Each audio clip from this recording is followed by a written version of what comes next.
പണ്ട് കോളേജിൽ പഠിക്കുമ്പോൾ ആളുകൾ നമ്മെ പറഞ്ഞു പേടിപ്പിച്ച ഒരു സ്കെയർ ഉണ്ടായിരുന്നു. കൊക്കോകോളയിൽ പോളോ മിന്റ് മിഠായിട്ട് കഴിച്ചാൽ അത് സയനൈഡായി മാറി നാം മരിക്കുമെന്ന്. അത് കേട്ടപ്പോൾ പല പ്രാവശ്യം അങ്ങനെ ചെയ്യണമെന്ന് തോന്നിയിരുന്നു. പക്ഷേ ഇന്നത്തെ നമ്മുടെ മലയാളികളുടെ ഭക്ഷണശീലങ്ങൾ കാണുമ്പോൾ അതിനേക്കാൾ എത്ര വലിയ ഡേഞ്ചറിലേക്കാണ് നാം പോകുന്നത്.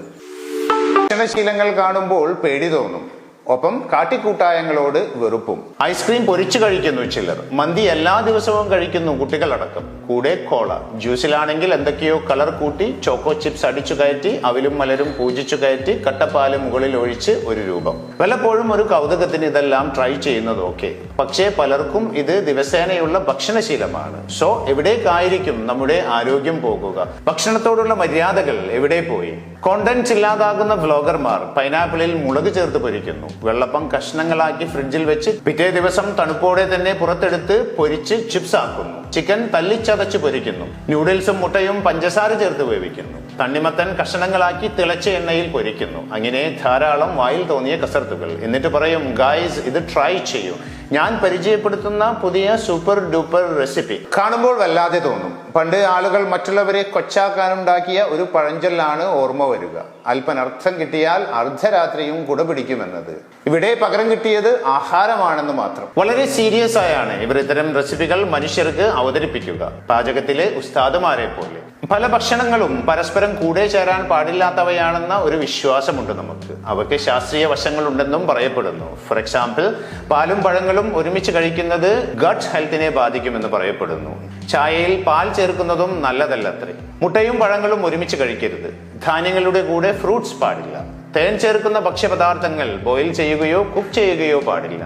രാത്രി ഇന്നും തൈര് കഴിക്കാൻ സമ്മതിക്കില്ല വീട്ടിൽ. ഇത്തരം വിശ്വാസങ്ങളിൽ പലതും സത്യമാണ് താനും. പഞ്ചസാര, പ്രോസസ്ഡ് ഫുഡ്സ്, പലവിധ ഭക്ഷ്യ എണ്ണകൾ ഇവയൊന്നും ഭക്ഷിക്കാനേ പാടില്ലാത്തവയാണ്. എങ്കിലും അറിഞ്ഞുകൊണ്ട് തന്നെ പല ശീലങ്ങളും നാം കാലങ്ങളായി പിന്തുടരുന്നു. അതെല്ലാം പോട്ടെ എന്ന് വെച്ചാൽ ദാ വരുന്നു പുതിയ വിപ്ലവക്കൂട്ടുകൾ. ഒരിക്കലും ചേരാൻ പാടില്ലാത്തവയെ ചേർത്ത് കൊണ്ടുണ്ടാക്കുന്ന പുതിയ റെസിപ്പികൾ. പഴംപൊരിയും ഇറച്ചിക്കറിയും എന്നതിൽ തുടങ്ങി അലുവയും മത്തിയും, ഐസ്ക്രീമിൽ എന്തെല്ലാമോ ചേർത്ത് വറുത്തത്, ഇറച്ചിയിൽ സോസും വെണ്ണയും തുടങ്ങി കയ്യിൽ കിട്ടുന്നതെല്ലാം കുത്തി നിറച്ച് പുതിയ ഭ്രാന്തൻ റെസിപ്പികൾ. ഈ റെസിപ്പികൾ വിൽക്കുന്ന വഴിയോര കടകളിൽ കാണാം നീണ്ട ക്യൂ. വലിയ കുഴപ്പമില്ലാത്ത നോർത്ത് ഇന്ത്യൻ സ്ട്രീറ്റ് ഫുഡിൽ നിന്ന് തുടങ്ങി ഇപ്പോൾ ഇവിടെ കിട്ടുക എല്ലാ രാജ്യങ്ങളുടെയും സ്ട്രീറ്റ് ഫുഡ് കൂട്ടിച്ചേർത്തുള്ള ഒരു സങ്കര മലയാളി സ്ട്രീറ്റ് ഫുഡ് രൂപമാണ്. താരതമ്യേന ഹെൽത്തിയായ ചായ്, വിയറ്റ്നമീസ് സ്ട്രീറ്റ് ഫുഡ് വരെ നമ്മുടെ നാട്ടിലെത്തിയാൽ കൂടെ കുറെ നിർഗുണ സാധനങ്ങളും കൂടിച്ചേർന്ന് വികലമാകും. ചേർക്കാൻ പാടില്ലാത്തവയെ ഒരുമിച്ച് ചേർത്ത പുതിയ റെസിപ്പികൾ. കുലുക്കി സർബത്ത്, ഡൽഗോണ എന്നോ പേരുള്ള ഒരു coffee, fuljar soda, dream layer cake, മുഹബത്ത് ചായ, ചട്ടിയിലെ ജ്യൂസ്, ടർക്കിഷ് ഐസ്ക്രീമുകാരുടേതുപോലെ ഗിമ്മിക്കുകൾ.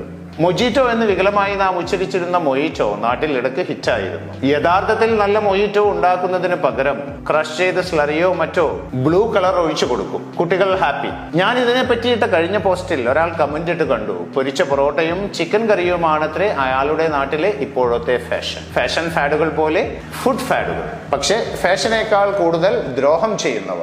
നമ്മുടെ നാടൻ ഭക്ഷണമാണ് ഏറ്റവും മഹത്തരമെന്ന് ഞാൻ പറയുന്നില്ല. നമ്മുടെ ബ്രേക്ക്ഫാസ്റ്റ് കാർബോഹൈഡ്രേറ്റുകൾ കൊണ്ട് ആകെ നിറഞ്ഞിരിക്കുന്നവയാണ്. Maybe south east Asian food is much healthier. പക്ഷേ ഒപ്പം നമ്മുടെ നാടൻ ഭക്ഷണങ്ങളിൽ പലതും ഏറെക്കുറെ ഹെൽത്തിയും വയറിനെ സൂട്ട് ചെയ്യുന്നതും കൂടിയാണ്. എന്നിട്ട് നാം ഇന്ന് ചെയ്യുന്നത് നമ്മുടെ ഭക്ഷണത്തിലെ അത്തരം ആരോഗ്യകരമായ റെസിപ്പികൾ മാത്രം മാറ്റിവെച്ച് വിദേശ ഭക്ഷണങ്ങളിലെ അനാരോഗ്യകരമായ റെസിപ്പികൾ മാത്രം സ്വായത്തമാക്കുന്നതാണ്. പല റെസ്റ്റോറന്റുകളും വ്ളോഗർമാരുടെ പാതയിലാണ് ഗിമിക് റെസിപ്പികളുമായി. ഏത് റെസ്റ്റോറന്റിൽ പോയാലും ഏറ്റവും ഇഷ്ടമില്ലാത്ത ഒന്നാണ് ചട്ടിച്ചോറ്. ഇത്രയും സാധനങ്ങൾ എങ്ങനെ കഴിക്കാനാണ് ഒരുമിച്ച്? ഒന്നിന്റെയും വ്യക്തിഗതമായ രുചി അറിയാൻ പറ്റില്ല. ഇറച്ചി തന്നെ വിചിത്രമായ പേരുകളിൽ, വിചിത്രമായ കൂട്ടുകളിൽ, വിചിത്രമായ സാധനങ്ങളുമായി ചേർത്ത്. ആവശ്യമില്ലാത്ത ഇത്തരം സാധനങ്ങളുടെ ഇടയിൽ ബേസിൽ ജോസഫ് ഈയിടെ പറഞ്ഞതുപോലെ മുട്ട പഫ്സിലെ മുട്ട എന്ന അവസ്ഥയാണ്. അജിനമോട്ടോ, ഫുഡ് കളർ, കോൺ പൗഡർ ഇവയൊക്കെ സാധാരണം. നല്ല രീതിയിൽ നടത്തുന്ന റെസ്റ്റോറന്റുകളെക്കാൾ കൂടുതൽ പഴകിയ എണ്ണയൊഴിച്ച് പാകം ചെയ്യുന്നവരും പഴകിയ മത്സ്യങ്ങൾ ഉപയോഗിക്കുന്നവരും അങ്ങനെ ഉണ്ടാകില്ലേ? ഇതൊക്കെ ഞാൻ പറയാതെ എല്ലാവർക്കും അറിയുന്ന സത്യങ്ങളാണ്. പക്ഷെ ചൂടോടെ നല്ല കളറിൽ ഭക്ഷണം കിട്ടിയാൽ നാം ഹാപ്പി. ഭക്ഷണം കൊണ്ടുവരുന്നവന്റെ വസ്ത്രം നാറിയാലും, നീണ്ട മുടി റിബൺ കൊണ്ട് കെട്ടിവെച്ചാലും, നഖങ്ങൾ നീട്ടി വളർത്തിയാലും, അടുക്കള പുഴുത്തു നാറിയാലും വി ആർ സ്റ്റിൽ ഹാപ്പി. പക്ഷേ യഥാർത്ഥത്തിൽ ഹാപ്പിയാകുന്ന കൂട്ടർ ആശുപത്രി ബിസിനസ് നടത്തുന്നവരാണ്. നല്ല കോളായി നല്ല ബിസിനസ് ആണ് വരുന്നത് ഓരോ ദിവസവും.